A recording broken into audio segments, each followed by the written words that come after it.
पुणेकरांनो, तुम्ही कर स्वरूपात महानगरपालिकेला दिलेले लाखो रुपये यावर्षीचे महाराष्ट्र केसरी कुस्ती स्पर्धेचे आयोजक रामकृष्ण सातव यांच्या ब्रँडिंगसाठी आणि त्यांच्या चमकोगिरीसाठी वापरले जात आहेत. कसं ते सांगते, पण अशा इम्पॅक्टफुल स्टोरीजसाठी अगोदर थोडक्यातला फॉलो करा. कुस्ती म्हटलं की महाराष्ट्र केसरी ही अस्मितेची स्पर्धा, पण गेल्या दशकभरात या स्पर्धेचं गणितच बदललंय. यंदा वाघोलीत होणाऱ्या या स्पर्धेसाठी पुणे महानगरपालिका चक्क 25 लाख रुपये देणार असल्याची माहिती मिळत आहे. पण हा पुणेकरांचा पैसा खरंच कुस्तीसाठी वापरला जातोय की आयोजकांच्या ब्रँडिंगसाठी, असा प्रश्न उपस्थित केला जातोय. या स्पर्धेचा खर्च जवळपास 5 कोटींच्या घरात गेलाय.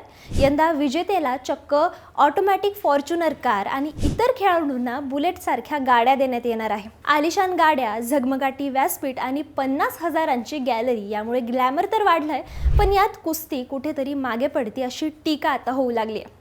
परंपरेनुसार विजेतेला 1 किलो चांदीची गदा मिळते, पण यात आयोजकांनी स्वतःला मोठं करण्यासाठी महागड्या गाड्यांचं प्रदर्शन मांडलं असल्याचं बोललं जात आहे. पुणेकरांचा पैसा अशा प्रकारे चमकोगिरीसाठी वापरणं हे कितपत योग्य आहे?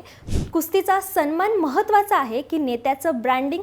तुम्हाला काय वाटतं? आम्हाला कमेंटमध्ये नक्की सांगा आणि अशाच घडामोडी जाणून घेण्यासाठी थोडक्यातला फॉलो करा. ईद का त्योहार बनाइए और भी खास रोस्ता के साथ.